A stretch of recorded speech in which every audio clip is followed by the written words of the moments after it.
უნდა ახსოვდეს ყველას, ვინც როდესმე შევა ამ შენობაში, ვინც როდესმე შევა კანცელარიაში, ვინც არის სოლოლაკშიანი, ვინც როდესმე იქნება ამბიცია, რომ მართავს ამ ქვეყანას.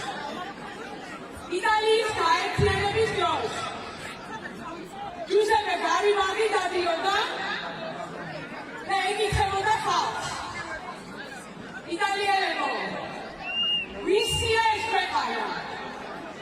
და იტალიელები პასუხობდნენ, ეს ქვეყანა ჩვენია. ეს ქვეყანა ჩვენია. ვისია ეს ქვეყანა? ეს ქვეყანა ჩვენია. და ყოველთვის, რომელსაც ვიღაცას ეთნი შეეყარება ამაში, ჩვენ მოვალთ აქ, რუსთაველის გამზირზე და ვეთქვით, ხوارგეშებას ვისია ეს